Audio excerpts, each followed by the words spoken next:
I was in the middle of hosting an important international meeting when my younger brother's sudden call interrupted me. On the other end, his voice was low and trembling. "Matt, someone took my spot for the exchange student program." I rushed to his school right away, only to find him cornered in an office, his eyes slightly red. A cocky-looking boy was pointing at Tim's nose, his face full of arrogance. "You want to compete with me? I'm the heir of the Smiths in Ardenford. My mom just donated an entire lab building to the school. Who do you think you are?" Even the teacher nearby spoke up in support of him. "Timothy, the Smiths are one of our school's major benefactors. You'd better be sensible and not cause any trouble." I was about to step forward and confront them when those words, "the Smiths in Ardenford," made me stop cold. The Smiths in Ardenford? Since when did my mom have a third son besides me and my brother, Timothy? I immediately dialed her number, a cold laugh slipping from my lips. "Mom, when did you have another son behind Dad's back? What nonsense are you talking about?" On the other end of the line, my mom, Christine Smith, sounded both exasperated and amused by the accusation. "Matthew, are you teasing me again? In this life, I've only ever had you and your brother. How could there possibly be another son?" Hearing the certainty in her voice, the doubt in my heart quickly dissolved. Of course, my mother was famous in all of Ardenford's high society as the model wife and perfect mother. Her gentle devotion to my father,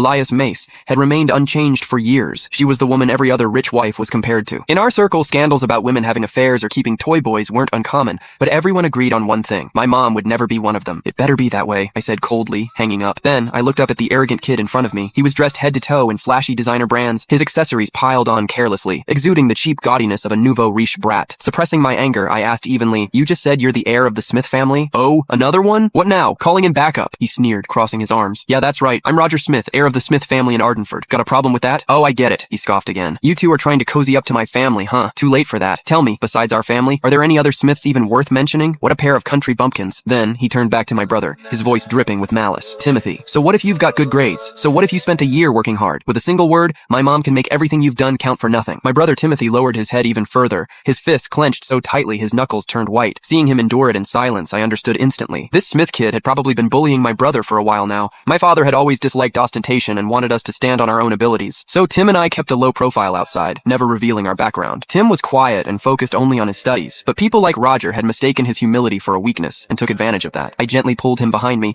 and turned my cold gaze back to Roger. "As far as I know, all the paperwork and approvals for the exchange program have already gone through. Replacing someone at the last minute isn't exactly by the rules, is it?" "Rules?" Roger let out a mocking laugh. With a smug grin, he pulled a stack of documents from his bag and waved them in front of me. "You mean these? Timothy's application documents? Sorry, never made it to the office. I held onto them myself." Roger smiled brightly, but the words that came out of his mouth were vicious. "So you see, the final list the school submitted only had one name from start to finish. Mine, Roger Smith. No matter how well prepared he was, what good would it do him?" As soon as he finished, he tore in half, right in front of me, the stack of documents Timothy had poured countless days and nights of effort into. "Matt!" Timothy's voice cracked as he shouted, his eyes instantly reddening. I watched those papers scatter to the ground, fury blazing through me in an instant. I'd seen shameless people before, but never anyone this brazenly shameless. "You!" My blood surged, the veins at my temples throbbing. "What about me?"